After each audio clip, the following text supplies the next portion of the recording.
Hello, and namaste.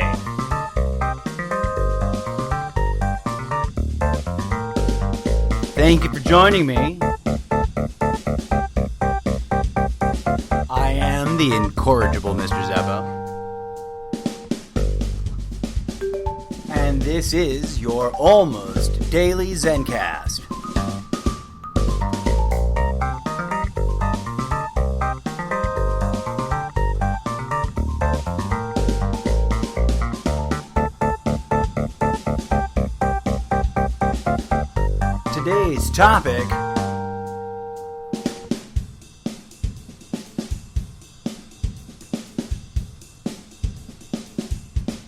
Today's topic deconstructing dichotomies.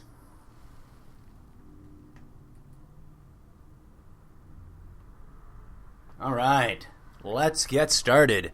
First of all, how are you today? I hope you're doing well. I hope you're thriving. If you're not, hang in there, because the story gets better. All right, so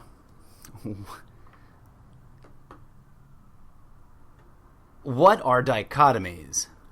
What did I mean by the story gets better just now? What are we going to do deconstructing? What are we going to deconstruct? Sounds like, sorry for the real life interruption, folks. Sounds like there's an ambulance rolling by. I don't know if you can hear it. If you can't hear it, then I sound silly for interrupting myself. If you can't hear it, I just want to point out that whenever I notice emergency service vehicles, I always say a little prayer, either in my head or out loud. Go save some lives. Go save some lives. Okay, so here we are. This is, I think, episode 3? Yes, episode 3 of this really disorganized, completely, well, not completely, almost entirely unscripted, but 100% genuine podcast. Hopefully thought-provoking podcast. And I am the incorrigible Mr. Zeppo, your host. Dichotomies. What are they, and why should we waste time deconstructing them? Of course, I picked my title because of the alliteration more than anything else. What I want to talk about is, to put it all in different terms, what I want to talk about today is a pattern, or what ancient mystics called a yantra, although I may be using that term incorrectly. Correct me if I am, but I think that I'm applying it. But let's put it in clear technical terms in English. What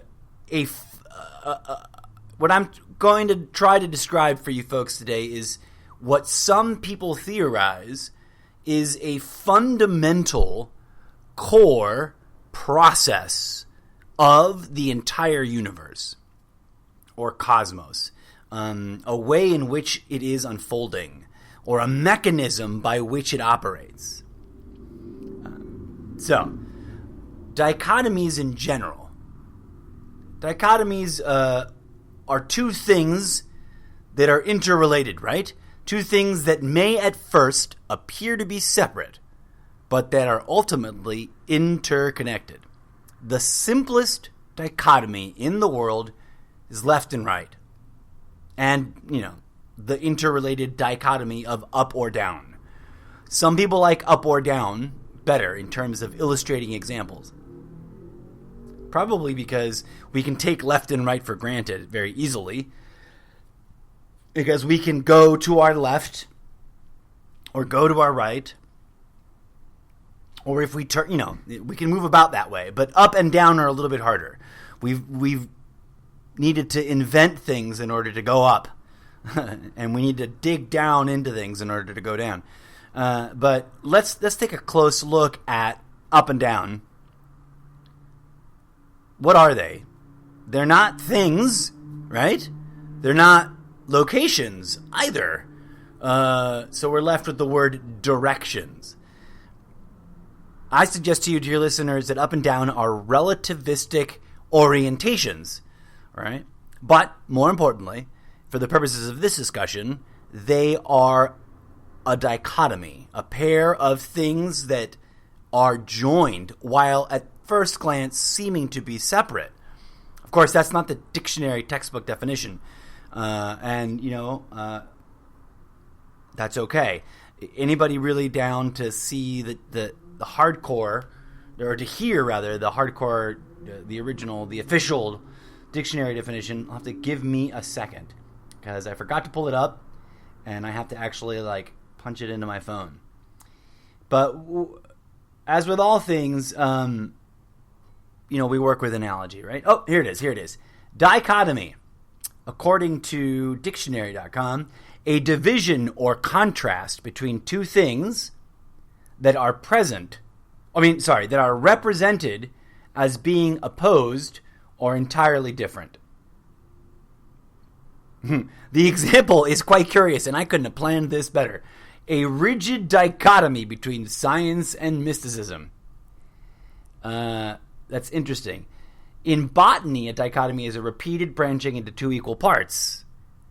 And that's very revelatory there, because that sense of the word comes from the study of plants, which listeners, if you follow along with my posts, or if you've known me for a long time, you know that I have a deep respect and regard for the vegetative kingdom as a mystic on many levels and for many reasons, one of which is that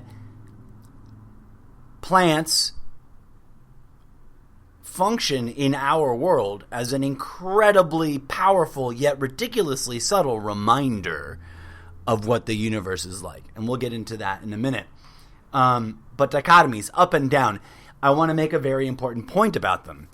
By asking a question, take for a moment, if you will, take a moment and ask yourself, would you know what up was and where up was if there was no way for you to perceive down? It would lose all of its meaning, wouldn't it? If down was suddenly categorically impossible to perceive, then you really couldn't perceive up either. In order to exist in a place where down was impossible, ultimately what that's demanding is a flat, one-dimensional plane where all you have is left and right. So, returning back to my point, we're going to why am I talking about this? Ancient mystics, according to my research, indicate that at the very center, at the very beating heart of the universe, there is a really important, incredibly significant dichotomy that we, as human beings, in our current postmodern context, we generally tend to ignore. And it's not an accident. We ignore it because we are encouraged to ignore it. Why are we encouraged to ignore it? Because understanding the following dichotomous symbol would lead people towards deep inner investigation, deep meditation, and possibly enlightenment.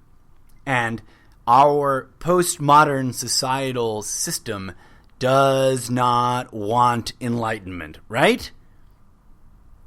If you're not sure what I mean by that, hang tight. I'm going to address that subject in great depth in a future segment.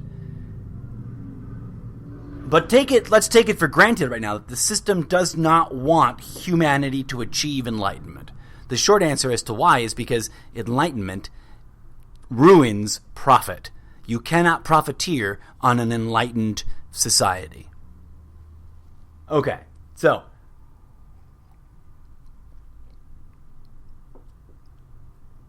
the research indicates that at the core, at the very deepest levels of the universe, these two shapes exist. And since it is the very heart of the universe, and the universe is a fractal that is infinitely unfolding from that center, then these shapes and patterns persist and multiply throughout at every level of the universe. What shapes am I talking about? A spiral. Well, two spirals, right? And we're going to cling to, pardon the pun there, we're going to cling to the up-down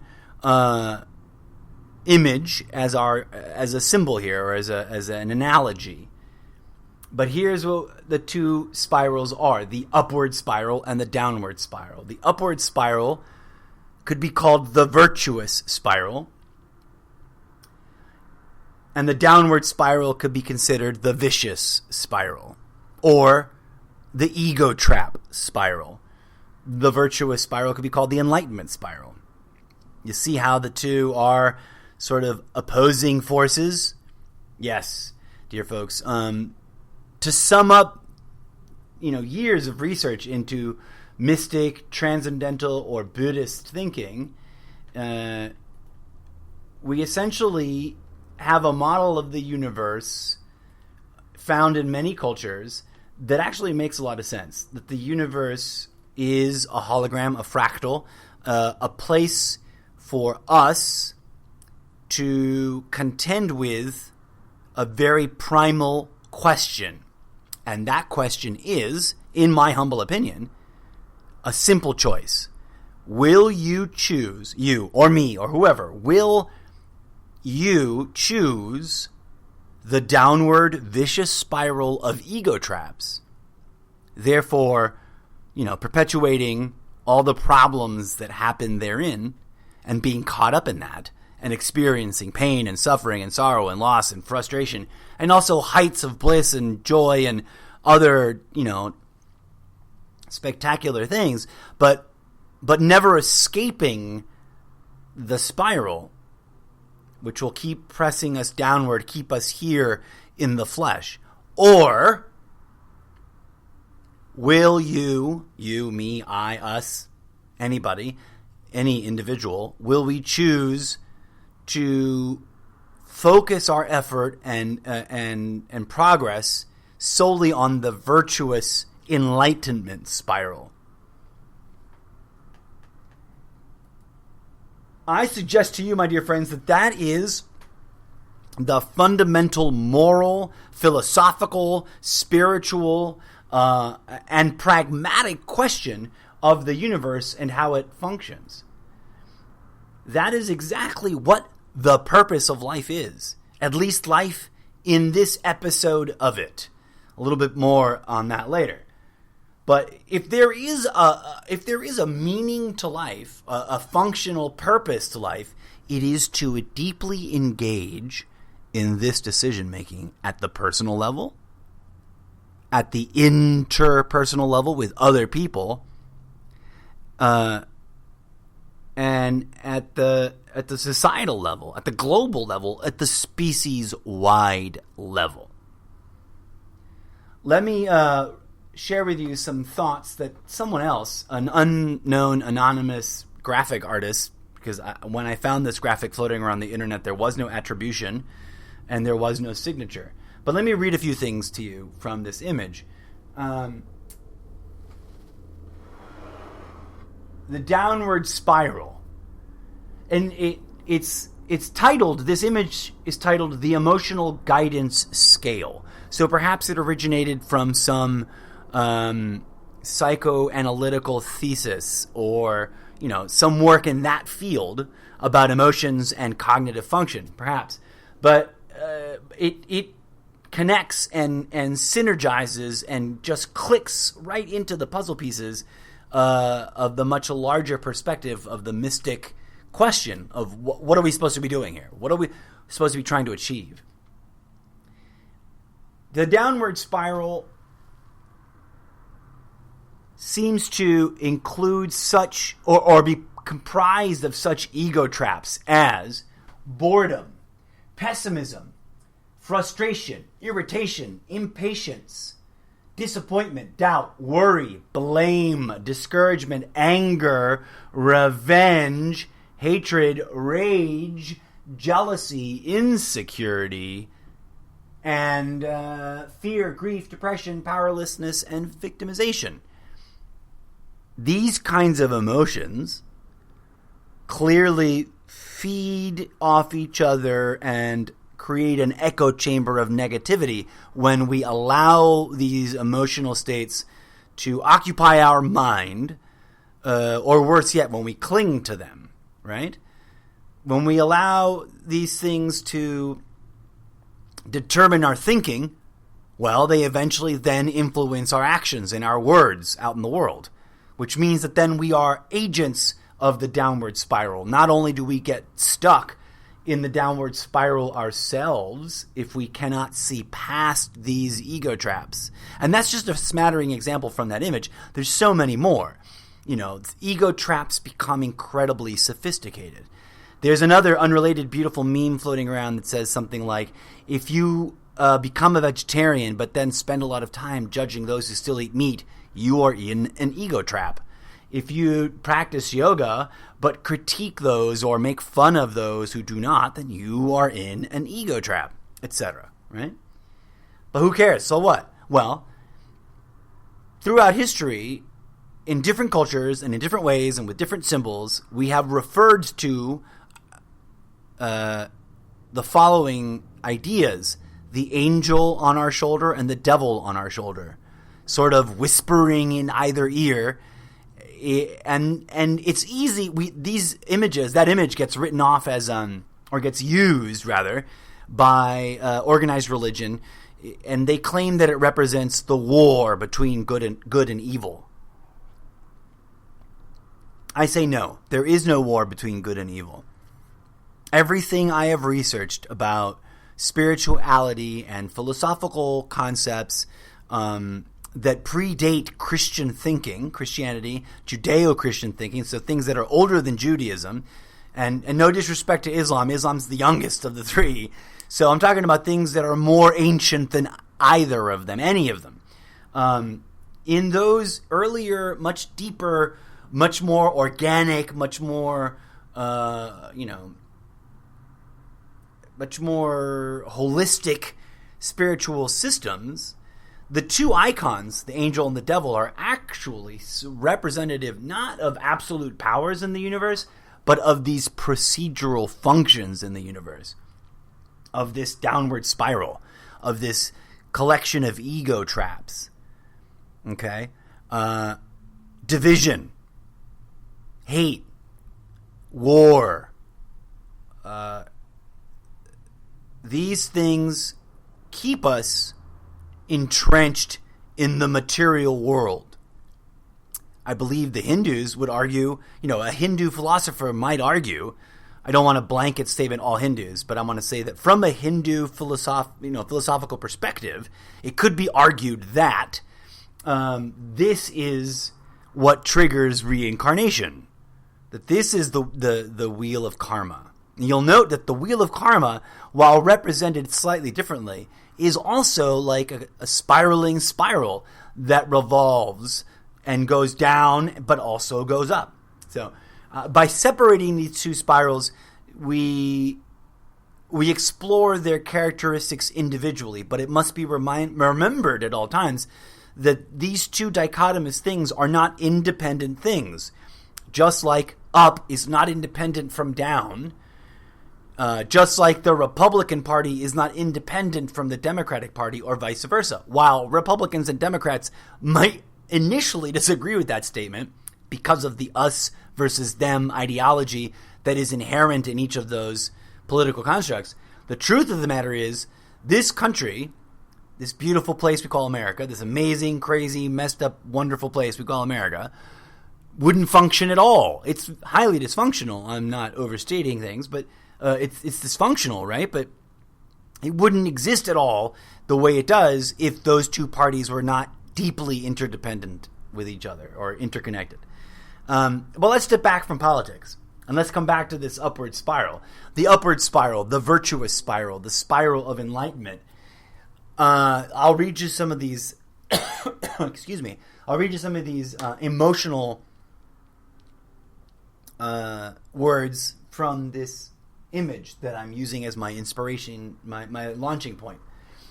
Contentment, hopefulness, optimism, positive expectations, enthusiasm, passion, joy, knowledge, empowerment, freedom, love, appreciation. Now, it's easy to see that comparing these two collections of words, that there's a general interconnectedness between them all, and that they, indicate two opposite directions. Those two opposite directions are like the ends of a pole, which is why we call them polemic, or why I sometimes talk about polemics, or I use that phrase instead of mutually arising dichotomy. The two could not exist without neither one of them could not exist without the other. In fact, I'm essentially asserting to you that I feel confident that this relationship sits at the core core of the universe and the way it works and the reason for it being here. Alan Watts, many, many, many years ago, put it quite beautifully that this unfolding that we are participating in is all about trying to not disengage, but remove our attachments from the outcome. That in a way, it is like a game that God is playing.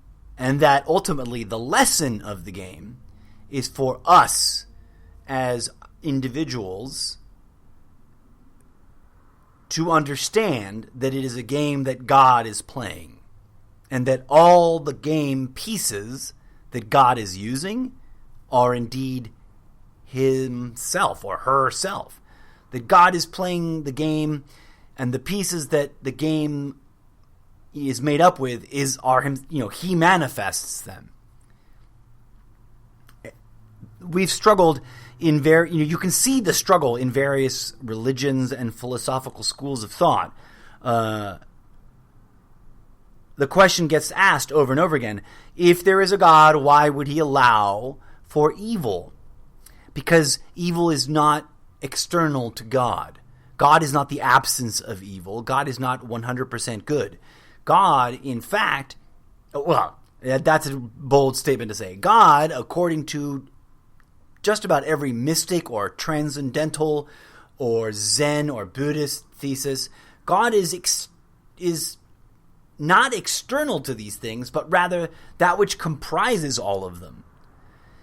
Western thinking and Western religions have externalized God from the universe, which also isn't inaccurate. The fact of the matter is the two things are true simultaneously. When we comprehend, or when we strive to comprehend where we fit in to this paradigm that I'm sort of awkwardly or clumsily describing, we can reach an understanding that we are on a path, the path, as Buddha might have said, that we are each on our own individual path, because the unfolding of the life being experienced by any given body is separate or completely different from the life being experienced by any other body. But that separateness is just part of the illusion. This whole universe is an illusion of separateness, so that we may, as God playing a game of hide and seek, play out all these roles and on the stage that is life, and fight all these battles and interact with each other in all these different ways, so that we may come to terms. That's it. Come to terms, meaning to reintegrate. what does this mean in pragmatic terms about our life? Here, in the illusion, from the perspective of, I'm just Joe Schmo. Well, it's simple. We have a choice before us. The path is our own path. Everyone's path is unique and different and unto themselves. But at the same time, simultaneously, the path is cosmically all one path. It's all one process. And the choice that we face on the path is the same for everyone. The details by which this choice-making seems to come about is unique and individual to the experiencer, or rather to the avatar being used to experience it. The avatar being your body, but you being the cosmic awareness within your body, beyond your body, that is utilizing your body as that living camera, which I think is something you've probably heard me say before. We as individuals, and I make bunny ear quotes in the air with my fingers, we are facing this dichotomy at every step of our journey down the path. This dichotomy could be considered the fork in the road of our path. But it's sort of a catch-22 sort of situation, because there's the downward spiral path of ego is really duplicitous in and of itself, because ego is duplicitous, right? And it presents itself as two alternative options. They're both the downward spiral. I think I put it in another meme or in another bit of writing somewhere that, yes, there is a fork in the road with three options. Two of your options are clear and obvious. The third option is hidden and difficult to discover. The two open and clear, obvious choices exist externally. To one side, you have self-righteousness, which is an ego trap, a huge ego trap with its own, wheel of karmic ego traps to be entangled in. And to the other side, you have self-abasement, the ego trap for everybody who doesn't fall for self-righteousness. Now, both of these choices keep us stuck on the downward vicious spiral. They keep us blindered to what we could be experiencing and achieving if we were climbing up the virtuous spiral. And here's something I don't want to forget to add in here or to include, is that the ego trap spiral, the vicious spiral, has many branches and has many twists and turns, and it has, as it spirals down, it seems to sort of branch away and flex out in multiple directions. But it's really sort of a loop, because it loops you back to another point in the downward spiral. If you think of a spiral is by definition sort of either expand or contract. Otherwise, they would just be a circle. So the downward spiral reaches this pinnacle of down, and that's where it kind of boots you back into its own interrelated network of ego traps, so that you can continue to distract yourself and delude yourself and blockade yourself from choosing ascension, choosing enlightenment. The third option, self-realization and enlightenment. Okay? These are three fundamental options.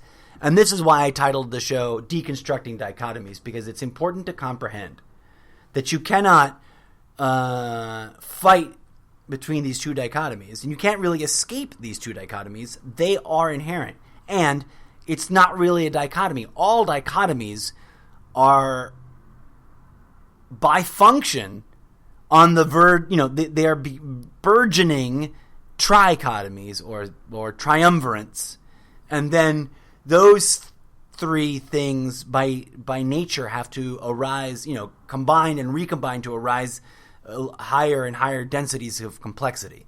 That's how the fractal unfolds. So the downward spiral is genius, and it's all about complexity, and it's all about the illusion of options, of choice. What is the upward spiral about? Oh, more importantly, hold on, before I move on to that, the downward spiral is ultimately about, preventing us from making any progress. It's about entropy. Now, it is necessary. That's a very strange thing to say after having described it, right? That this thing that keeps us trapped down here is necessary. Of course it's necessary. As several philosophers point out, if there was no conflict, there would be no drama, and the drama would not be engaging to participate in. Right? Alan Watts clearly, states that imagine a chess game where 99% of the time it was a known thing that the white pieces would win. The game would be boring. If that was intrinsic to the rules of the game.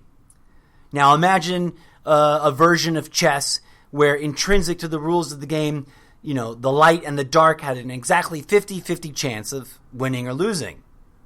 At first that may seem like the appealing one, but in reality that'd be really, really boring too, because ultimately the winning and the losing would become pretty obviously predictable.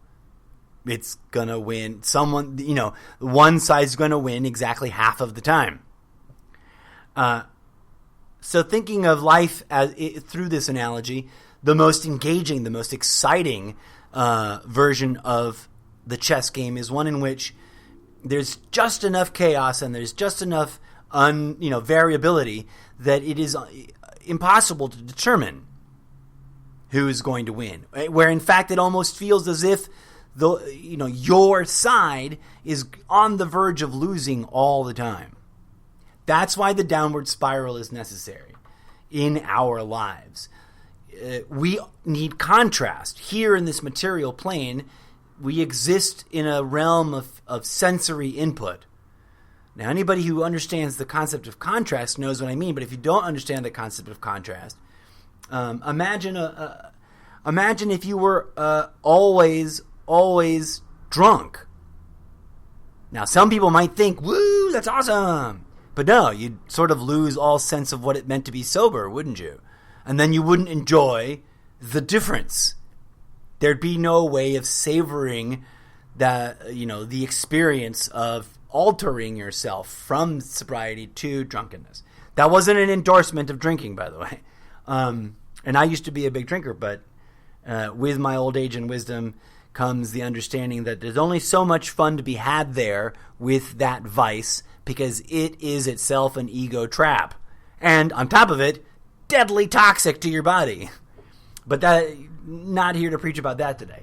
The virtuous spiral, given that it is the polemic other end of this system, on the furthest extent away from the end point of the vicious spiral, the virtuous spiral is about enlightenment, ascension. And while the vicious spiral is sort of an endless loop, the virtuous spiral actually achieves a transition at its pinnacle, at its highest point. And that gets complex to explain in simple language, because very few of us have honestly achieved the highest levels of that transition. And of course, all things are fractal in this universe. So that transition, transitions us into another place where we have more of the same sort of thing to work through. But taking a step back, why do I think that this is not just the form and function, but the purpose of our existence in the universe? Because we live, and a thorough look through history seems to indicate that we have always lived on the verge of self-destruction. The political environment today is so chaotic that people are throwing words around like unprecedented. But in truth, this is not unprecedented. We just don't have personal memories in these body shapes of the last time we all did this to ourselves. A good hard look at history proves to anyone with a clear mind and an honest ability to comprehend history that we repeat ourselves all the time. It seems it's been noted before, and it was once kind of a popular or trendy thing to say about history, that it's more like a pendulum. Well, yeah, sure. I'd add a layer of complexity to it. It's a pendulum that's, swiveling in a spiral. We live in a world where, if you see clearly, if you try to look at the context we're all in clearly, it's easy to get depressed because it's like, woe is me, we're going to blow ourselves up so soon, But that, in fact, is the test. That, in fact, is the challenge before us.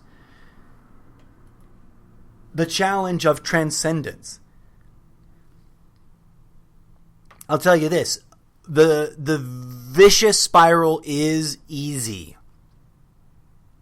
It's easy to cling to our addictions. It's easy to cling to our injuries. It's easy to cling to the things that we think we hate.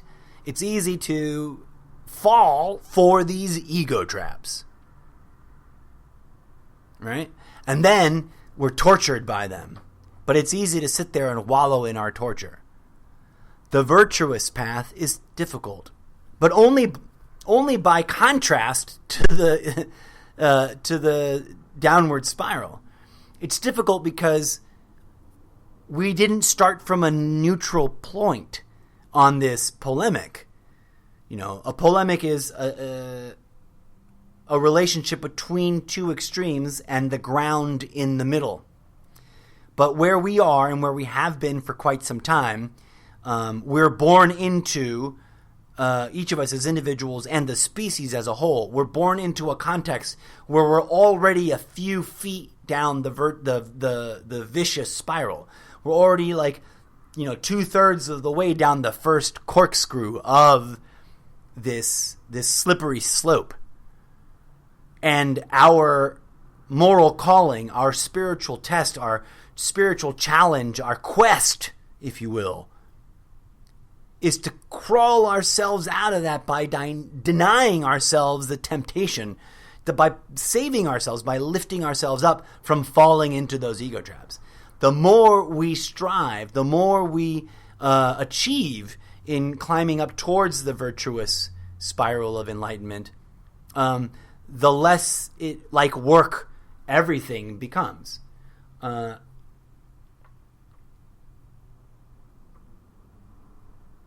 The virtuous spiral has always been there, but most of society has only ever heard of the vicious spiral.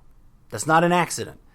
As I've said before, and I'll say again, I'm sure, those who profit on our society, the 1%, the whole world is now finally familiar with that term and who it represents, right? It took us a while to remind ourselves that that is so.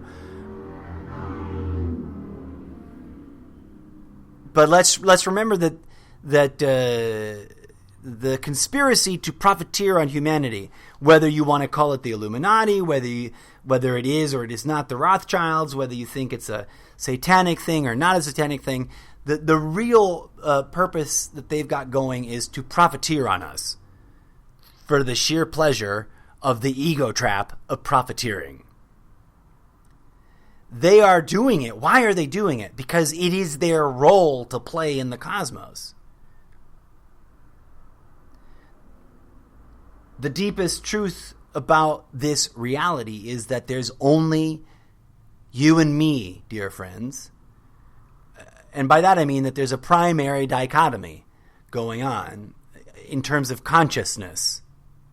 And that primary dichotomy of consciousness, you and me, which breeds the us and them as natural consequences, originates from one source. So you and I originate from the same source of consciousness. So even the bad guys, I talked about this in my episode about Donald Trump, he's just another human being. And every individual human being is just a talking meat flesh monkey puppet for God. The problem is that we have, on purpose, and let it get out of control, forgotten that we are God. And that's okay, because what God did, what we did when we launched this program or created this environment or, laid this egg, was designed to separate ourselves from ourselves, to experience it all, to return to ourselves. So, pragmatically speaking, every day as you move forward with your life, you want to analyze your choices using this paradigm. Is what I'm about to do going to trip me up and suck me further down the vicious spiral of ego trap? It's a really long sentence, so basically, is it an ego trap? Ask yourself that. The next time you're tempted, the next time you're angry, the next time you feel like overreact, like you're going to blow up about something, ask yourself, is this sucking me deeper into is this an ego trap? Or is my choice lifting me up into the virtuous spiral? I have to wrap things up because that's my time for now. And I want to thank you for listening. I'm going to return to this subject again. It's deeply complex, but I wanted to lay out the basic premise.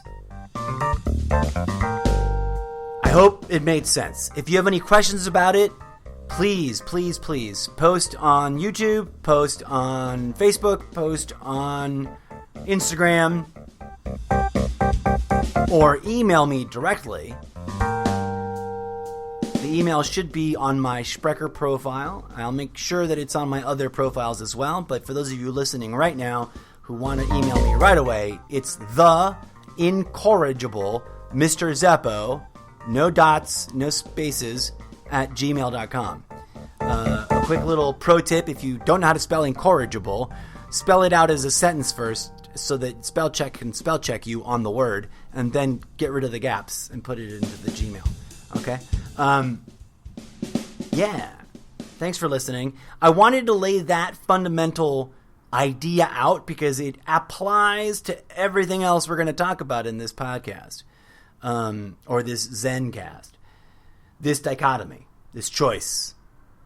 And I encourage you, my friends, to look deeply into your moment right now that you're living.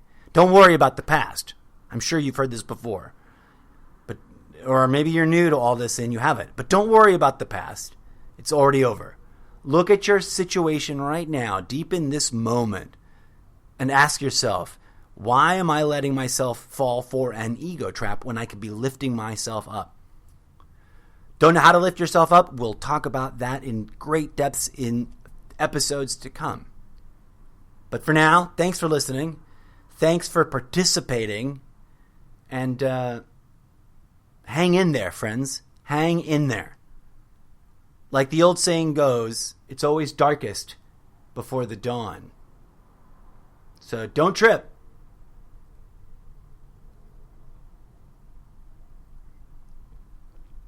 May peace, love, and grooviness be with you. And if you like what you're hearing, share it. Help me reach a wider audience. Until next time, this has been the incorrigible Mr. Zeppo.